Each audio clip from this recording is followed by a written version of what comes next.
One of the things I've seen in working with business owners, leaders, and managers of faith is that sometimes there's a gap between any personal faith they might have in God and their conduct on the job. Maybe you've seen that too, maybe you've observed that, or you're struggling with how to implement your faith into your work. And that's what I'm going to talk about today.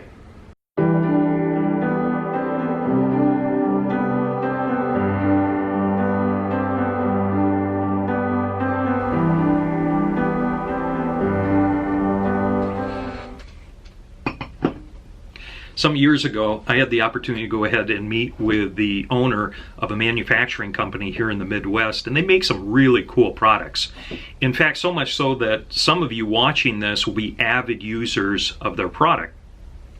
Anyways, we met together and he explained to me how caring of a company that they are and cited specific examples of ways in which they go ahead and care for their employees. But they noted also that they had a problem with recruiting and retaining managers. So I thought, great, they're lacking a process to go ahead and attract, assess, and select their managers rather than just recruit and hire them. So we took on the engagement and we helped them hire a new senior level manager. Sometime later, the new manager and I were talking, and they asked me, have you ever experienced where the owner says one thing, but they do another? They called me probably 6 months again after that and said, you know, have you experienced where the owner is kind of manipulating of events or people? And then finally at about the 2-year mark, they called and said, hey, I just can't take this anymore. The lack of honesty and the manipulation is just causing me to go ahead and resign from my job. I don't have anything else lined up, but I can't work in an environment that lacks integrity. And the interesting thing is, all these years later, if you were to go to this company's website, front and center is the word integrity and how they live that. See, the business owner didn't have an issue with hiring or turnover. Actually, they did, but that turnover wasn't a result of the managers they were hiring. It was a result of the business owner's personal conduct. And the surprising fact about this business owner is that they were of devout faith, they cared for their employees, but they didn't care for their employees in the most important ways. Now, this is not an isolated example, in case you happen to be wondering. I see this all the time in the way businesses are led and managed by individuals of faith, but where there's a gap between what they believe and more or less how they operate.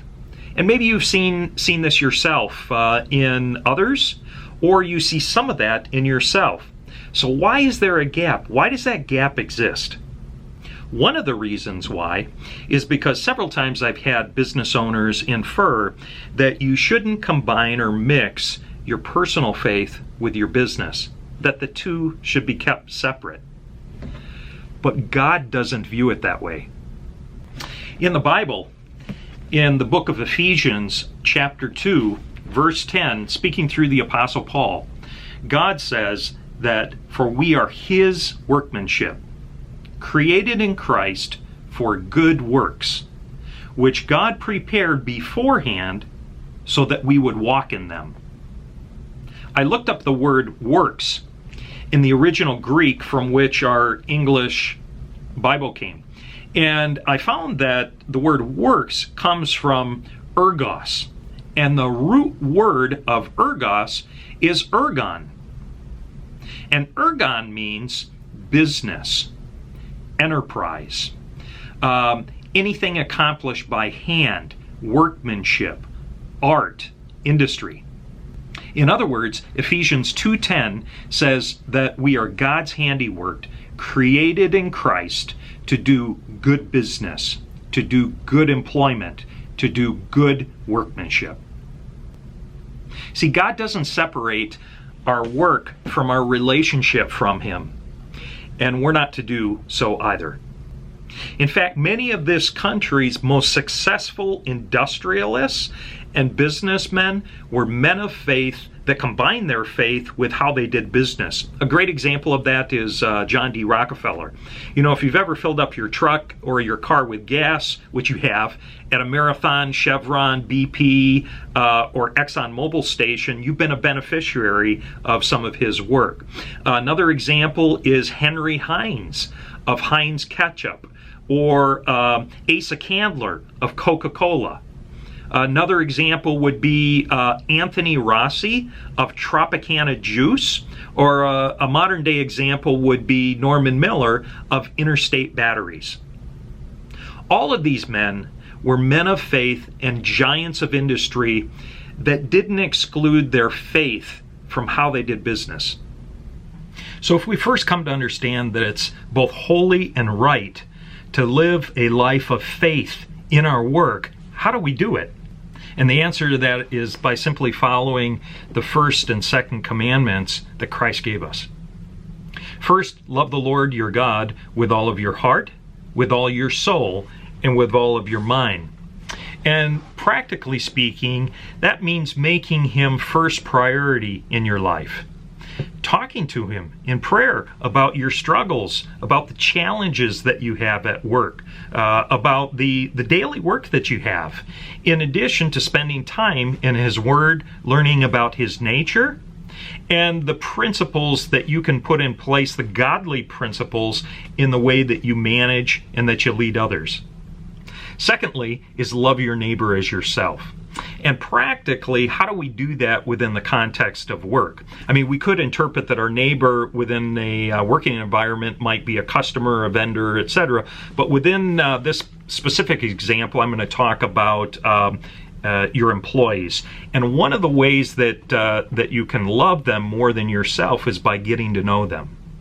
You know, what are their interests? What are their challenges? What are their struggles? One of the ways that you can show that you love them is by listening to them. They have ideas on how you can improve your business if you'll simply listen to them and give consideration to their ideas. Another way that we can love our neighbor as ourselves is by bringing our employees into our vision for the business and establishing annual, quarterly, and monthly goals alongside of them. Hey, everyone wants to know where the goalposts are in the business. Your employees want to help you succeed in business, but you got to let them know where the goalposts are. You also love your employees by setting expectations for them and holding them accountable, giving them frequent feedback on their performance, and humbly seeking feedback on your own. You can pray for them and ask God to lay on your how you might serve them better as their leader. That's what being a good leader or a manager of faith is all about. So in summary, all work we do matters to God, whether that's done in a sacred environment at church or whether that's done in a secular workplace. You can integrate your faith at work by living the 2 commandments Christ gave us to live by. I hope you have a great Labor Day weekend and God bless you in all your work.